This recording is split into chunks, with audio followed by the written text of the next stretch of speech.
बोकारो में वर्षों से लंबित विस्थापन और पुनर्वास के मुद्दों को लेकर आज झारखंड आंदोलनकारी संघर्ष मोर्चा ने जोरदार प्रदर्शन किया। आपको बता दें, संगठन के कार्यकर्ताओं और नेताओं ने अपनी विभिन्न मांगों को लेकर जिला उपायुक्त यानी डीसी आवास को घेराव किया और प्रशासन के खिलाफ जमकर नारेबाजी की है। प्रदर्शनकारियों का कहना है कि जब तक उनकी मांगों पर ठोस कार्रवाई नहीं होती तब तक उनका आंदोलन जारी रहेगा। आपको बता दें, मोर्चा के नेताओं ने बताया कि एकीकृत बिहार के समय वर्ष 1956 में पहली बार बोकारो क्षेत्र के रैयतों की जमीन का अधिग्रहण किया गया था।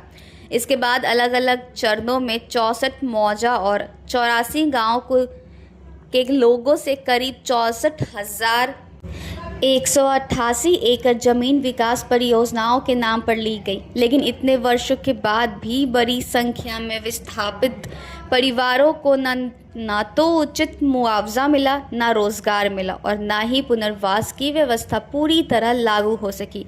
प्रदर्शन का नेतृत्व कर रहे झारखंड आंदोलनकारी संघर्ष मोर्चा के केंद्रीय अध्यक्ष विदेशी महतो ने कहा कि उनकी 5 सूत्री मांगे लंबे समय से सरकार और प्रशासन के सामने रखी जा रही है।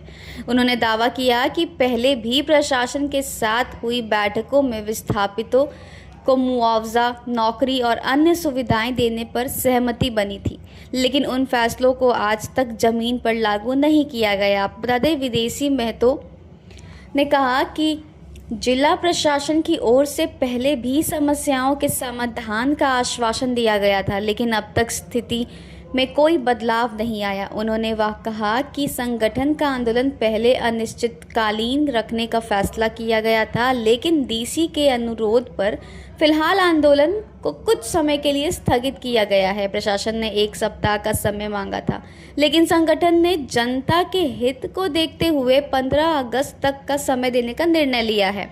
आपको बता दें, उन्होंने स्पष्ट चेतावनी दी कि यदि 15 अगस्त तक विस्थापितों की मांगों पर कोई ठोस फैसला नहीं लिया गया तो आंदोलन को और व्यापक रूप दिया जाएगा। इसके तहत चरणबद्ध तरीके से धरना, प्रदर्शन और अन्य लोकतांत्रिक आंदोलन शुरू किए जाएंगे। विदेशी महतो ने इस पूरे मामले में राज्य सरकार को भी जिम्मेदार ठहराया। उन्होंने कहा कि विस्थापितों की समस्याओं के समाधान के लिए एक प्रभावी विस्थापी आयोग का गठन होना चाहिए था, लेकिन यह प्रक्रिया केवल कागजों और सरकारी घोषणाओं तक सीमित रह गई।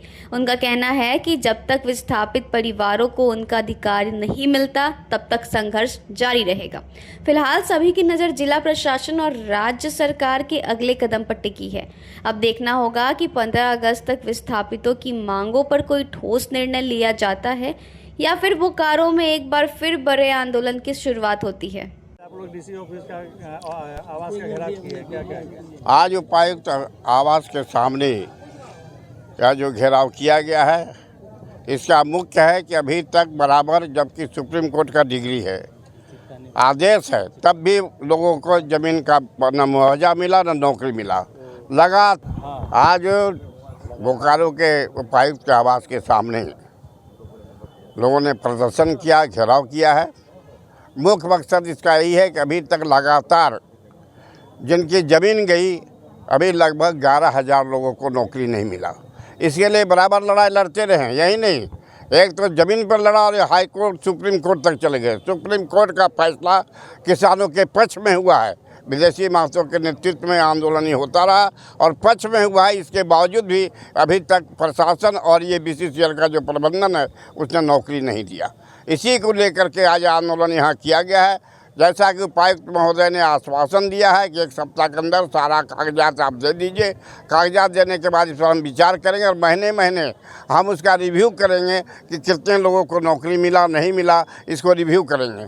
इसके बाद अगर नहीं मिलेगा तो मैं डीसी को और यहाँ के प्रशासन को, यहाँ का जो बोकारो स्टील सिटी के जो हैं प्रबंधन उनको भी मैं कह देना चाहता हूं कि यह आंदोलन दबेगा नहीं, इससे भयंकर आंदोलन होगा और सारा काम काज सब कर देंगे बोकारो स्टील का, इस तरह का आंदोलन करेंगे। इससे सरकार से वार्ता हो चुकी और इसके कई बार वार्ता हुई है, लगातार एसडीओ से डीसी से कई बार वार्ता हुआ, आश्वासन भी हुआ, लेकिन वो आश्वासन पूरा नहीं हुआ।